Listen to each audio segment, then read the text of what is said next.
Hello, I'm a tree in the mighty Amazon rainforest, and I'm about to tell you why I'm being chopped down.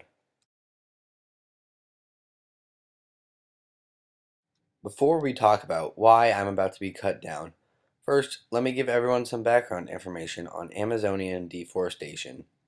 Deforestation is basically the clearing out of large regions of trees. The space will be used for farms or buildings.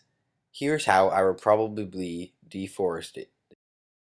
First, I will probably be sawed down with a chainsaw, along with all my friends around me. Then a fire will be started to clear up the remains. After that, a farm will be planted here, and the space will be used for farming until the soil becomes unfertile. Then the farmer will move on to the next patch of land and leave me here, forgotten. To raise your awareness on the subject and show you how serious the problem is, here's a short video on tree loss in the Amazon. Well, another one of the really big stories of environmental change is the deforestation in the Amazon. An interesting part of the story starts at the river, a long ways to the north, actually. And if we zoom in here along the Amazon, way up in the what looks like virgin forest still, and is a lot of it is, you can see a road that leads from the Amazon here and along through more or less untouched rainforest for hundreds and hundreds of miles. And as you get south far enough, you start to see clearing along the road where farmers are starting to clear the forest and farm.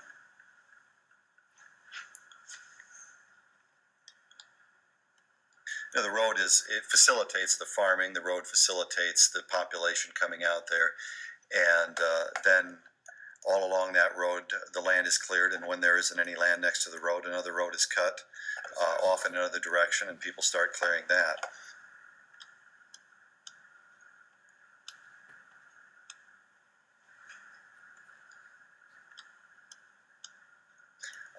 And progressively you get this fishbone pattern that expands and expands and grows together into things that look more like this. And the forest is just a handful of little scraps anymore that are scattered throughout between farm fields where it's either a low spot that's wet or for some other reason isn't ideal to farm.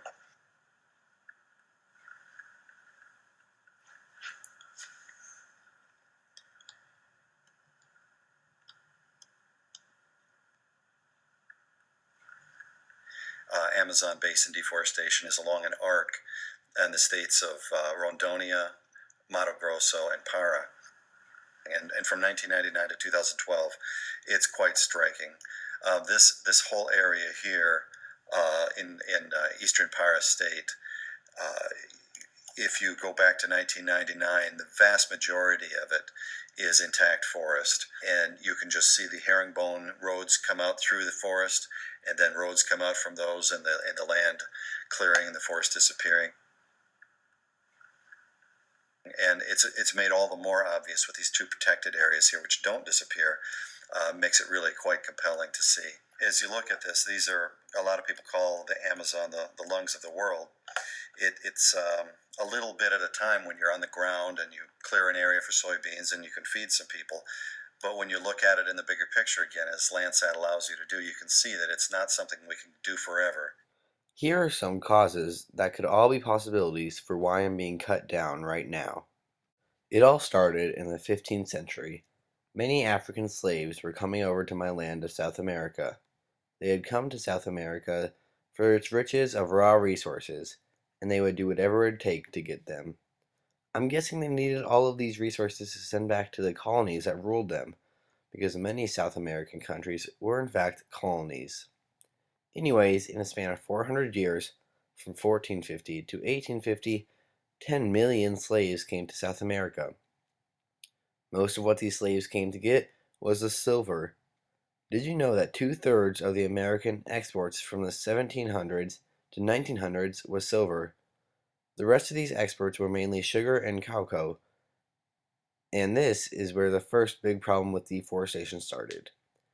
You see, South America is mainly trees. This leads to a big problem when someone wants to farm something because they have to cut down trees. So, my ancestors were slaughtered just for some sugar. Can you believe it? Fast forward to today. There are still many people building farms in South America for high cash crops such as soy, palm oil, and cattle ranches. Now, I bet you're thinking to yourself, wow, South America's population must really be growing fast for all these resources they have to supply. And if you thought that, you'd be wrong. Because in the past 50 years, a population boom in China has created demand for these resources that are only produced in South America. From 1950 to 2005, China's population almost tripled. This meant more and more of my family and friends were cut down every day. But I'm running out of time before I get sawed in half, so I have to give you some more reasons for why I'm being cut down. Industrialization, urbanization, these are two things that have come to South America within the last century and have meant bad news for my tree friends and me. I'm sure you want to know why urbanization and industrialization are occurring in South America. So first, let's start with industrialization. Remember how I told you about all the slaves that came over from Africa? Well, they had to have somewhere to stay and something to make their homes out of. Sadly for us, those problems could be solved by cutting down trees and using the space and timber for homes. Once again, I can trace my problem back to the Chinese. We know how their population exploded and they demanded raw resources like silver and sugar and things like that. Well, they also really wanted textiles. So to support this high demand of textiles that needed to be produced, South America had to build factories. These factories were usually built in the space that forests were once in. Now let's talk about urbanization. The population of South America has increased by almost 500,000 in the past 100 years or so. Unfortunately, for us, these people need space to live in, and once again, they turn to the Amazon rainforest for space. Even though more people are living in South America seems bad because all the room they need, that's not the worst thing. The population growth is bad because more people means more food. More food means more farms. More farms means less trees, and that is why I'm about to be chopped down.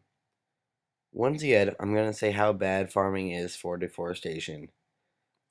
Even with all of the historical causes like industrialization, the contemporary cause of farming is the biggest problem our forests have faced yet. And here's the scariest part: what the loss of forests will do, not just to South America or me, but to everyone on this planet. Now, let me sum up my speech by telling you the effects of deforestation.